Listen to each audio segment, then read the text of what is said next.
और चलिए अब खबरें देखेंगे विस्तार से। सबसे पहले बात करेंगे औरैया जनपद की, जहां पर दिव्यापुर थाना क्षेत्र में हादसा हो गया है। आज सुबह बकरीद की नमाज अदा करने के पहले ही जामा मस्जिद का छज्जा टूट गया, जिसमें 12 से ज्यादा नमाजी घायल हो गए हैं।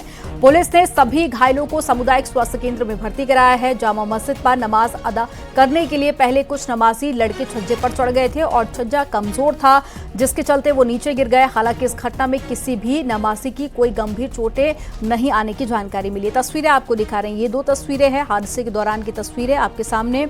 और छज्जा कमजोर था और बड़ी संख्या में लोग जब वहां पर पहुंचे तो ऐसे में छज्जा टूटकर नीचे गिर गया। हालांकि जो जानकारी मिली है उसके अनुसार किसी को भी गंभीर चोटें नहीं आई हैं। आज सुबह दिव्यापुर थाना अंतर्गत जामा मस्जिद के गेट पर नमाज शुरू होने से पूर्व कुछ लोग चढ़ गए थे। मस्जिद का छज्जा जीर्ण शीर्ण था, इसमें टूट जाने की वजह से लगभग 1 दर्जन लोग घायल हो गए, जिसे दिव्यापुर पुलिस तत्काल इलाज के लिए CSC दिव्यापुर लाई, जहां उन्हें प्राथमिक उपचार कर दिया गया है। तो तस्वीरें आपको दिखा रहे थे, साथ ही पुलिस कर्मियों की तरफ से जो जानकारी दी गई वो भी आपने सुना और साथ ही जांच भी की जा रही है। लेकिन जो शुरुआती जांच है उसमें यही निकलकर सामने आया कि छज्जा काफी कमजोर था, काफी पुराना था, क्षतिग्रस्त भी था, जिसके चलते जब कुछ युवक वहां पर पहुंचे तो यह हादसा हो गया। ज्यादा जानकारी के साथ में अमित गंजू जुड़ गए हैं। अमित, बताइए क्या और जानकारी मिल पाई है? ये पूरा मामला दिव्यापुर का है, जहां नमाज के दौरान, क्योंकि आज बकरीद की नमाज थी, कुछ युवा उस मस्जिद की दाहिनी छत पर जहां वजू कर रहे थे उस तरफ गए और लौटे। अचानक वो छज्जा धड़धड़ाया और एक एक करके सब लोग नीचे गिर गए। गनीमत ये रही कि उस छज्जे के नीचे कोई नमाज अदा नहीं कर रहा था और ये 22 से 24 लोग ऐसे हैं जिनको चोटें आई हैं, लेकिन 12 वो हैं जिन्हें घुटने, गर्दन और सर में चोटें आई, जिन्हें नजदीक के अस्पताल में आनंद फानन में पहुंचाया गया। पुलिस और प्रशासनिक अधिकारी CHC पहुंचे और वहां उनका उपचार कराया गया। अभी किसी की भी कंडीशन सीरियस नहीं है, मगर पुलिस के अधिकारी मौके पर वहां जाके इस बात को भी पता लगाने का प्रयास कर रहे हैं कि आखिर किन वजह से ये हादसा हुआ, और प्रशासनिक अधिकारियों की एक टीम भी वहां मौजूद है, ये पता लगाने का प्रयास कर रही है कि क्या छज्जा पहले से जर्जर अवस्था में था, क्या इन कमेटी के सदस्यों को पता था कि इतने लोग आज नमाज अदा करने आएंगे। ऐसी तमाम चीजें जिनकी अभी जांच कराई जाएगी। मगर इन सब के बीच इस हादसा में ऑफिशियली 12 लोगों के घायल होने की बात बताई जा रही है और ऐसे में अभी कोई भी ऐसी नहीं है जिससे कोई खतरा बना हुआ है।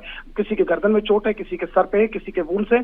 3 लोगों के एक्सरे की बात आई, 2 के CT स्कैन की बात आ रही है और कुछ के मल्टीपल फ्रैक्चर जिनके गर्दन और उसमें है। तो ये सब चीजें जांच की हैं। इन जांच के बाद ही पता चल पाएगा कि आखिर वास्तविकता थी क्या। मगर यानी जांच की जारी है, जांच के बाद ही खुलासा हो पाएगा कि आखिर कारण क्या रहा। जानकारी देने के लिए बहुत शुक्रिया अमित आपका। नोएडा में पुलिस कर्मियों पर थार चढ़ाने वाले आरोपी 3 छात्रों को पुलिस ने गिरफ्तार कर लिया। साथ ही घटना में इस्तेमाल थार कार को भी पुलिस ने बरामद कर लिया है। गिरफ्तार छात्रों में नितेश गुप्ता, तुषार कालरा और साथ ही नवीन अवाना शामिल हैं।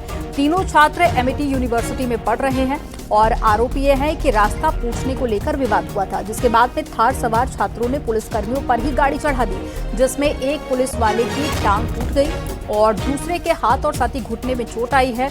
घटना मोना चौकी के पास की बताई जा रही है। फिलहाल तीनों आरोपियों को पुलिस ने गिरफ्तार कर लिया है।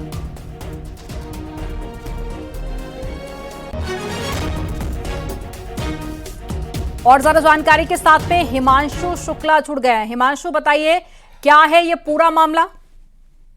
बिल्कुल, देखिए ये थार सवार युवक थे। देर रात का मामला था 8 तारीख का और रास्ता पूछने को लेकर गाली गलौज करी और उसके बाद जान से मारने की नीयत पर इन लोगों ने थार कार चढ़ाने की कोशिश की थी 2 पुलिसकर्मियों पर।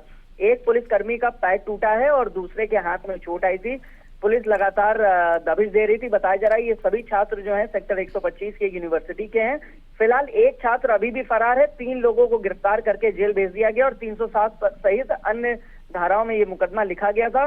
रास्ता पूछने पर जब पुलिसकर्मियों की तरफ से मना किया गया कि आगे पूछो, जानकारी नहीं, इस तरीके की बात कही गई, उसको लेकर गाली गलौज और फिर गाड़ी जो है आगे बढ़ाकर पीछे बैक करी गई तेजी से, जिससे ये सभी पुलिसकर्मी दोनों घायल हुए थे और चोट लगी थी और उसके बाद ये मुकदमा दर्ज किया गया था। जी, जानकारी देने के लिए बहुत शुक्रिया हिमांशु आपका।